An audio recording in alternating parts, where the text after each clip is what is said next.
What's your number? We've all got one whether we know it or not, and the amount you'll need to retire on is going to really make or break the third chapter in your life. When I say the third chapter, that's what I mean by retirement, because whether you're going to be continuing to work a new job or you're done working altogether and you're going to live out your days on the golf course, I'm going to be unpacking what everyone's number is and how to figure out yours specifically so that you're set up for success and you're not going to miss the mark when you get to that point in life. Most people make the same mistake. They think $1 million is going to set them up for life. And that's just not true. That couldn't be further from the truth, especially in some areas. So $5 million is the new $1 million. And in another 10 years, it's going to be more. I mean, that's just how inflation works. So you need to figure out your number. Stop thinking about $1 million, $5 million. Those are great general goals, I guess. But when we're really dialing in your retirement number, we got to be more specific. For example, in Hawaii, $1 million in retirement savings is going to last you about 10 years. And that's just on average. With your general expenses, that's less than half of the typical retirement time span. So on average, people retire, they need 25 years worth of expenses ready to go in their retirement fund. And 10 years just isn't going to cut it. Inflation today, it's made it even more obvious. If you've realized all of a sudden things are going to cost more and more as time goes on, and maybe even an increasing rate, you're going to need to know what your number is. If you want to jump straight to it, I got a link below where you can see a free calculator to get to know your number, but you're going to have to understand how it works if you're really going to be able to use it. Here's the best and worst states to retire in financially.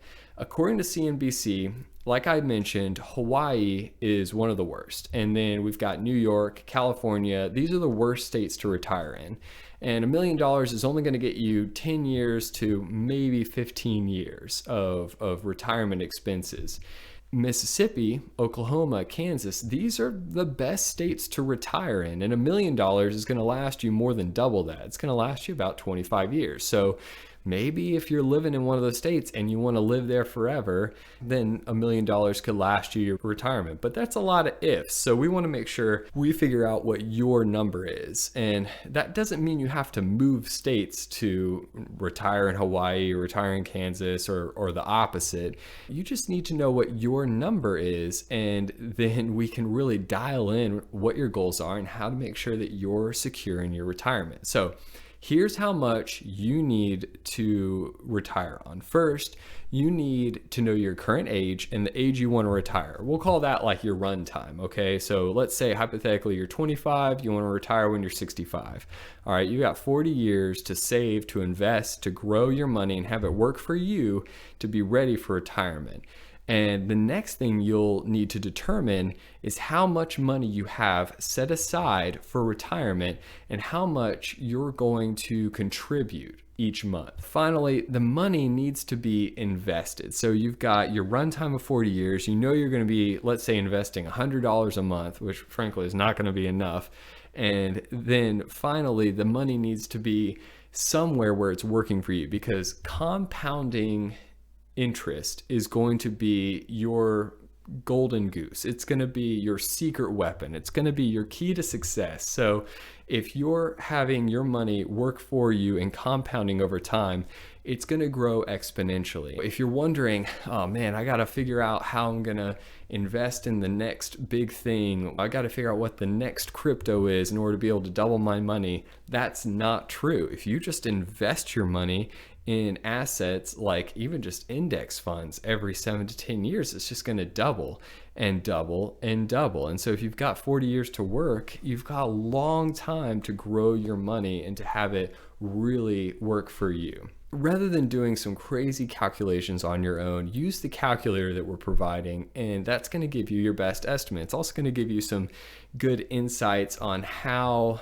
you should be looking at retirement in general. Once you know your retirement number, you're not done yet, okay? Here's what most people mess up. First, you have to keep adjusting your number and moving the goal. You know, you're kind of moving the goalposts at least once a year because your life is going to change. As soon as we had our first kid, my understanding of what my retirement is going to look like, it changed. As soon as we had our second kid, it changed. As soon as I got married, it changed. As soon as my career shifted, it changed. And so first, you're going to need to make sure that you're continuing to assess where your goal is. And then second, you need to have a plan to meet your goals. Okay, that sounds obvious, but if you don't have SMART goals, those are simple, measurable, achievable, time-bound, and realistic.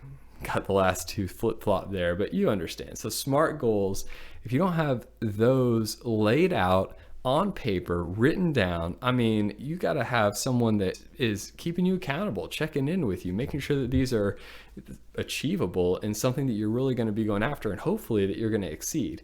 So you need to have a plan to meet your goals. And third, you need to know that you're saving enough to retire the way that you actually want to live. And so this is where so many people miss the mark. They assume that their expenses, they're going to be so much lower what they actually end up being. They don't account for things like inflation. They don't account for their lifestyle creep. And that's a big one right there. I mean, so many people out there, as soon as they get a raise, their lifestyle, it just eats into that little extra bit of money that they just got. And so every paycheck, it seems to be spinning more and more into different forms of debt and expense. And don't get me wrong, I love it that people are spending money. Like, it helps me, it helps the economy, it helps our society. You need to go and spend your money. You just need to have a plan for every dollar, and you need to know that it's working for you and not against you in the long run. For all these reasons why I think that it's important for you to really consider not just what your retirement number is, but to what your retirement plan is, how you're going to assess that goal, how you're going to measure it, how you're going to review it, where it's actually headed, and just know that it's going to change over time, and that's okay. It's supposed to. If it's not changing, you're probably doing something wrong. If your retirement goal is a fixed number or a fixed percentage or a rule of thumb, then you're missing out on a huge amount of opportunity. There's some inefficiency in your plan if you're just living off of the 4% rule. There's some inefficiency in your plan if you're just saving 15% or 10% or 5% of every paycheck and hoping that someday that's going to be enough. So here's how to know how much to save each month to meet your retirement goal. So first, you have to know your retirement number. Drop a comment below and I'll send you the free calculator. It's in the first link below in the comments. You can click on it. It's free.